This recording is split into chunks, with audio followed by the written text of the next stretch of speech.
Selamat pagi Romo, selamat pagi teman-teman. Perkenalkan, nama saya Franciscus Jaya Afriel, bisa dipanggil Frans atau Cahya. Saya berasal dari kelas Retoika B. Di sini saya akan mempresentasikan hasil kerja saya tentang kitab Pengkhotbah. Penulis kitab Pengkhotbah pada umumnya dipercayai adalah Raja Salomo. Dibuktikan dengan berbagai hal, antara lain penulis kitab Pengkhotbah menyebut dirinya sebagai anak Daud, raja di Yerusalem. Kemudian penulis juga menyebut dirinya sebagai pemimpin yang paling bijaksana dari umat Allah. Waktu ditulisnya kitab Pengkhotbah diperkirakan kisaran tahun 935 sebelum Masehi. Akan tetapi banyak orang dan sejumlah ahli mengatakan bahwa waktu penulisan kitab Pengkhotbah berada di antara tahun 400 sampai 200 sebelum Masehi. Tujuan Salomo menulis kitab Pengkhotbah tidak lain adalah agar semua anggota jemaat mengerti bahwa hidupnya merupakan pemberian dari Allah. Selain itu, tujuan lain dari kitab Pengkhotbah adalah untuk menyampaikan kepada kaum muda, supaya kaum muda tidak melakukan kesalahan yang sama seperti dirinya. Di sini dirinya dimaksudkan sebagai Salomo.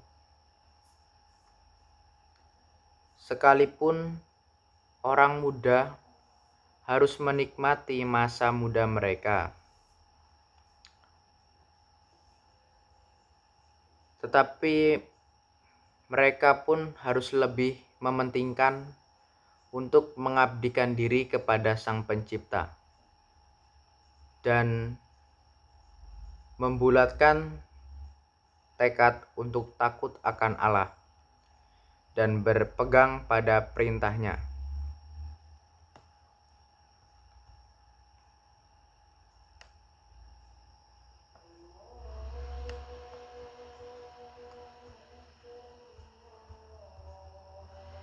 Berikut isi dari kitab Pengkhotbah. Yang pertama ada ajaran tentang kehidupan yang terbaik. Pasal 1 sampai 2. Pasal ini menjelaskan tentang kesia-siaan hidup dan segala yang terbaik bagi manusia hanya dapat diperoleh bila berada di dalam Tuhan. Yang kedua, ajaran tentang peranan Tuhan dalam hidup manusia. Pasal 3 sampai 6. Pasal 3 menjelaskan segala sesuatu dari hidup manusia merupakan pemberian Tuhan yang tidak dapat ditambahkan atau dikurangi oleh manusia sendiri. Pasal 3 sampai 6 mengajar bahwa ketidakadilan yang terjadi di atas dunia akan diadili.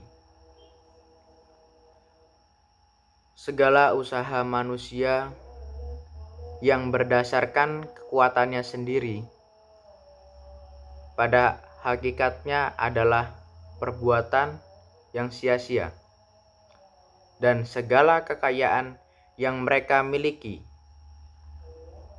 sesungguhnya tidak berguna jika Tuhan tidak memberikan untuk menikmatinya. Kemudian yang ketiga, ajaran tentang perbuatan baik. Pasal 7-12. Pasal 7 menjelaskan tentang hikmat yang memang berguna tetapi sukar didapat. Dalam kehidupan kita, memperoleh suatu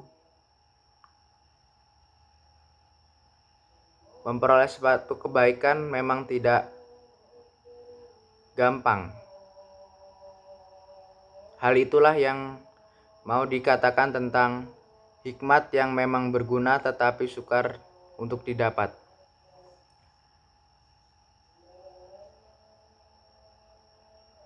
Pasal 8 memberi nasihat supaya manusia mematuhi perintah raja.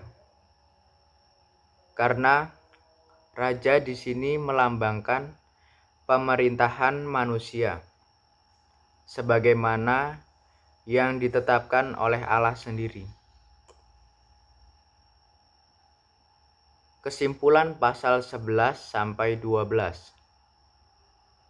mau menjelaskan bahwa walaupun nasib manusia tidak dapat diubah,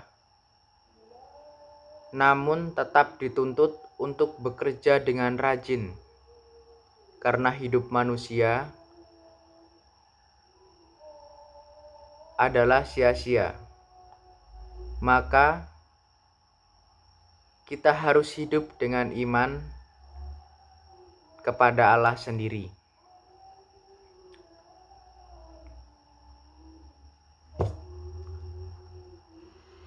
Selanjutnya,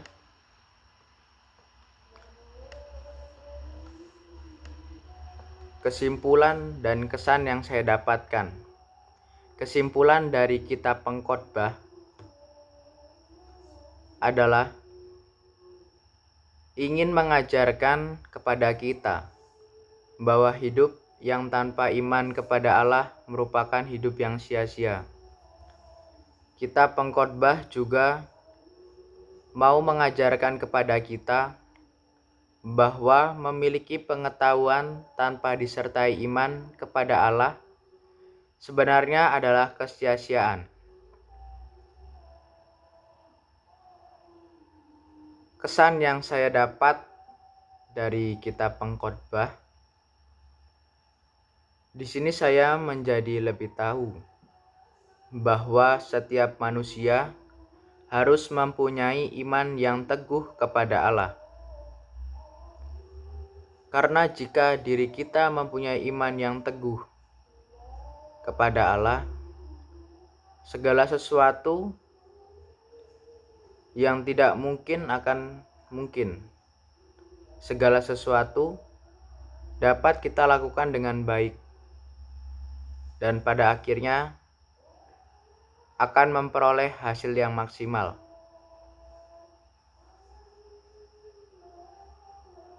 Demikianlah presentasi yang dapat saya sampaikan. Saya mengucapkan terima kasih dan selamat pagi.